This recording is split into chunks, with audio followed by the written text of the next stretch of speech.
Welcome to IK academy. Hello officers, எல்லாருமே நல்லா படிச்சுட்டு இருப்பீங்க. ரிவிஷன் ப்ளஸ் டெஸ்ட் அப்படின்ற ஒரு ஸ்கெடியூலில் படிச்சுட்டு இருப்பீங்க. இன்னைக்கு நம்ம என்ன பார்க்க போகிறோம் அப்படின்னா, இது வரைக்கும் எஸ்ஐ எக்ஸாமுக்காக நிறைய கொஷின் டிஸ்கஷன் வீடியோ நம்ம அடுத்தடுத்து அப்லோட் பண்ணிகிட்டே இருக்கோம். அதோட கண்டினியூவேஷன் வீடியோ தான் இது. அதுக்கு முன்னாடி ஒரு சின்ன கிளாரிஃபிகேஷன் என்ன அப்படின்னா, இப்போ இந்த சக்சஸ் ஆன பீப்புள் எல்லாரோட வீடியோஸையும் நீங்க எடுத்து பாருங்களேன். எல்லாரும் என்ன சொல்லியிருப்பாங்க, நான் கடைசி 3 months 6 months ஃபுல்லா டெஸ்ட் போட்டேன்.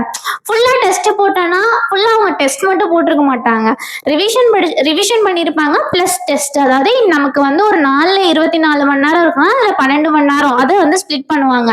அதுல 3 hours ஒரு டெஸ்ட், மீதி இருக்க டைம்லாம் அந்த டெஸ்ட் இருக்க கொஷின்ஸை திருத்தி அதுல எங்கெங்க நம்ம ரொம்ப வீக்கா இருக்கும், ஸோ அதை பிரிச்சு எதுல நம்ம கான்ஃபிடென்ட்டா இருக்கோம், ஸோ அதுக்கான டைமை இப்போ கான்ஃபிடென்ட்டா இருக்க சப்ஜெக்டை அதை ரிவிஷன் பண்ணும்போது கொஞ்சம் டைம் அதுக்கு கொடுத்துட்டு ஒரு நாளைக்கு 1 or 2 hours கொடுத்துட்டு, நல்ல வீக்கா இருக்க சப்ஜெக்ட்ல கொஞ்சம் ஒரு 3 to 4 hours அதுக்கு ஸ்பெண்ட் பண்ற மாதிரி ஸ்கெடியூல் போட்டு படிச்சுதான் ஒரு நல்ல பொசிஷன்ஸ்ல எல்லாருமே இருப்பாங்க.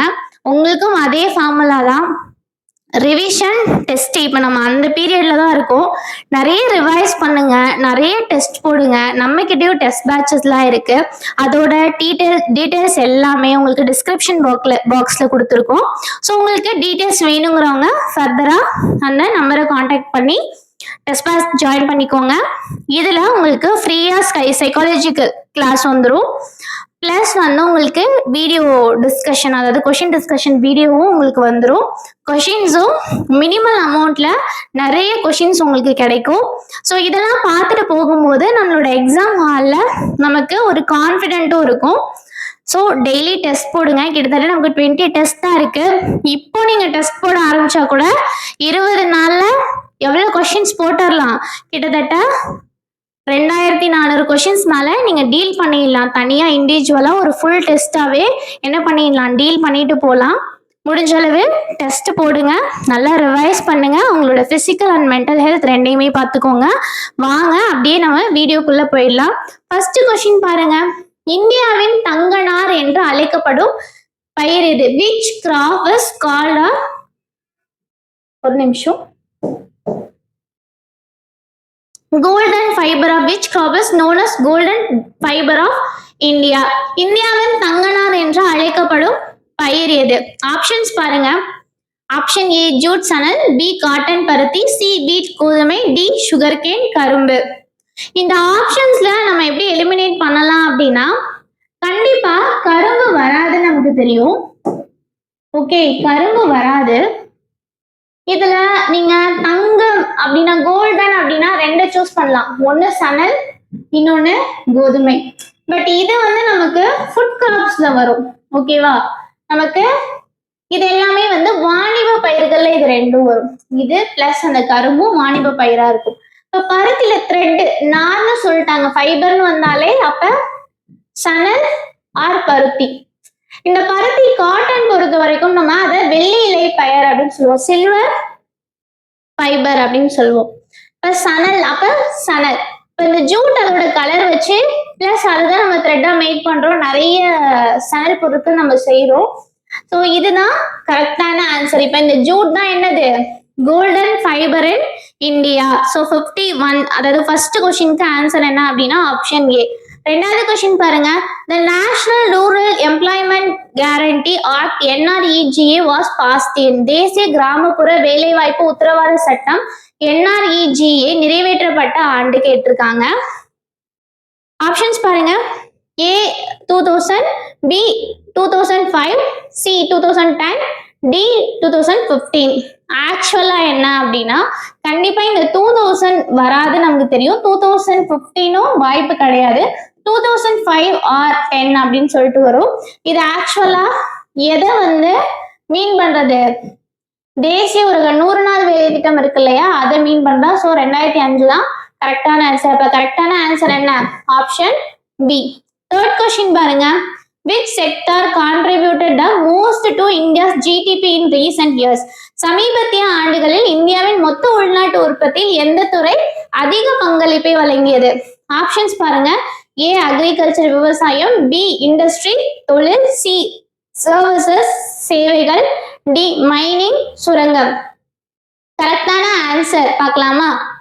கண்டிப்பா மைனிங் வராதுன்னு நமக்கு தெரியும். இண்டஸ்ட்ரியலும் கொஞ்சம் வாய்ப்பில்லை, அதாவது கம்பேரிட்டிவ்லி. அப்ப ஆப்ஷன் ஏவா சியான்னு யோசிப்போம். கரெக்டான ஆன்சர் என்னன்னா சர்வீசஸ் தான் அதிக அளவுல ஜிடிபில ரீசெண்ட் இயர்ஸ்ல பங்களிக்குது. இதுக்கு முன்னாடி விவசாயம், இப்ப ரீசெண்டா நமக்கு சர்வீசஸ் தான் அதிக அளவு ஜிடிபில முக்கிய பங்கு வகிக்குது. அடுத்த கொஸ்டின் பாருங்க. Who is known as the architect of India's economics planning? India's economics planning வந்துட்டாலே இந்தியாவின் பொருளாதார திட்டமிடலின் சிற்பி என்று அழைக்கப்படுபவர் யார்? ஆப்ஷன்ஸ் பாருங்க. A Jawaharlal Nehru, B doctor B.R. Ambedkar, C B.C. Mahalanobis, D Dadabhai Naoroji. கண்டிப்பா அம்பேத்கர் வரமாட்டாரு, தாதாபாய் நவரோஜி வரமாட்டாங்க, நம்ம ஃபைன் பண்ணிடலாம். இப்ப இங்க ஒரு டவுட் இருக்கும், ஜவஹர்லால் நேருவா மஹலனோபிஸா, சாரி ஜவஹர்லால் நேரு மாப்பிள்ள ஏவா சியான்னு ஒரு டவுட் வரும். கரெக்டான ஆன்சர் என்ன அப்படின்னா ஆப்ஷன் ஏ தான். பிசி மஹலனோபிஸ் என்ன பண்ணிருப்பாரு அப்படின்னா செகண்ட் 5 இயர் பிளானோட மாடலை உருவாக்கி இருப்பாரு. பட் இந்தியாவோட பொருளாதார திட்டம் அந்த 5 இயர் பிளானையே ஜவஹர்லால் நேரு தான் ஃபர்ஸ்ட் திட்டமிட்டிருப்பாரு. ஸோ கரெக்டான ஆன்சர் என்னன்னா ஆப்ஷன் ஏ. அடுத்த கொஸ்டின் பாருங்க. 5th question. என்ன 5ஆண்டு திட்டம் காட்கில் யோஜனா என்றும் அழைக்கப்படுகிறதுன்னு கேக்குறாங்க. Which 5-year plan is called as Gadgil Yojana? Options பாருங்க. A first 5 years, B second, C third 5 year plan, D fourth 5 year plan.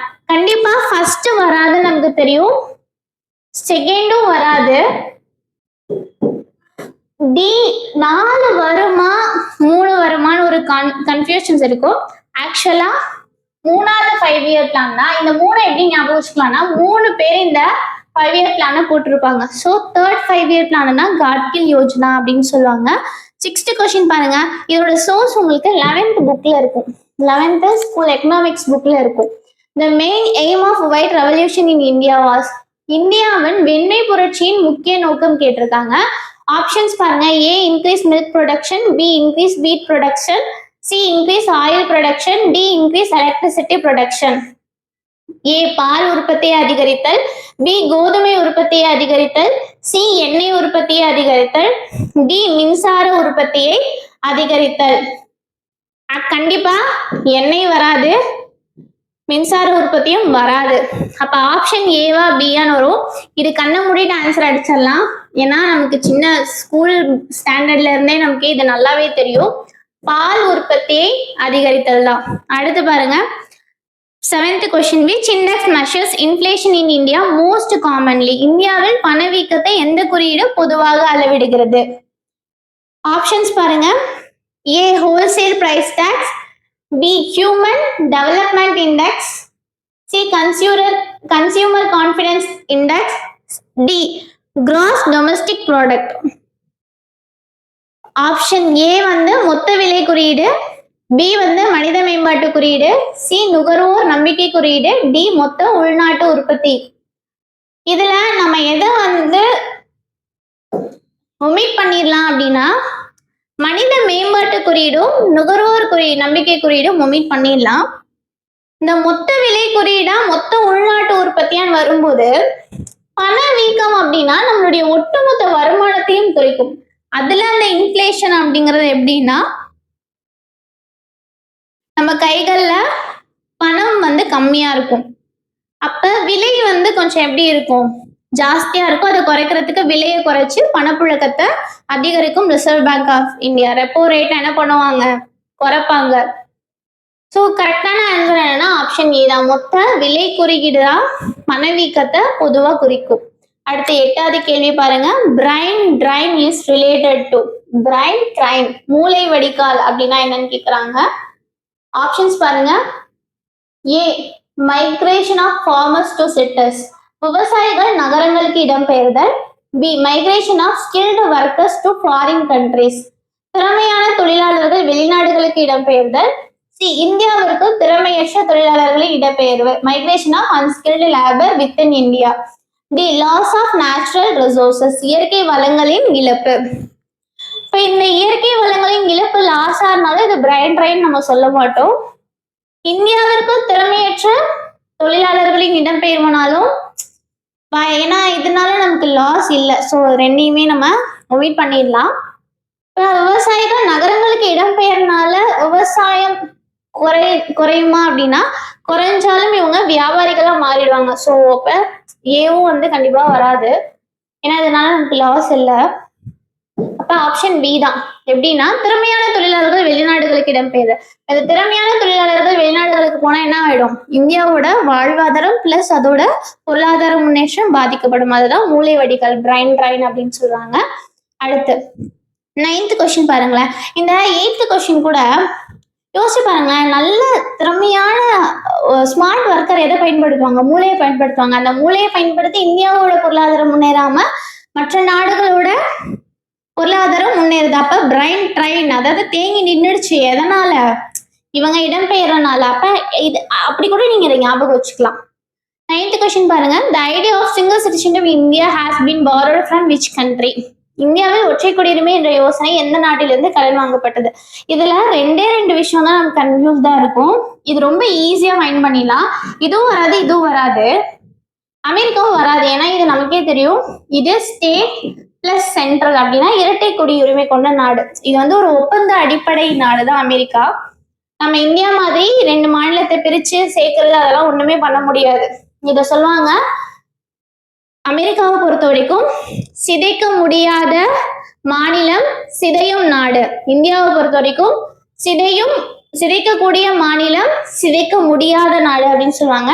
நம்ம இங்கிலாந்துல இருந்து தான் இதை வாங்குவோம். ஏன்னா ஏன் வந்து அமெரிக்காவும் இங்கிலாந்து நான் சூஸ் பண்றேன் அப்படின்னா, ஃபண்டமெண்டல் ரைட்ஸ்ல இருந்து நிறைய விஷயங்கள் வந்து நம்ம அமெரிக்கா கிட்டயும் இங்கிலாந்தையும் தான் இருந்து எடுத்திருப்போம். ஸோ கரெக்டான ஆன்சர் என்ன அப்படின்னா ஆப்ஷன் சி தான் கரெக்ட். அடுத்த கொஸ்டின் பாருங்க. 10th question. Which article of the Constitution empowers the President to promulgate ordinances? இந்திய அரசியலமைப்பின் எந்த பிரிவு ஜனாதிபதிக்கு அவசர சட்டங்களை பிறப்பிக்க அதிகாரம் அளிக்கிறது?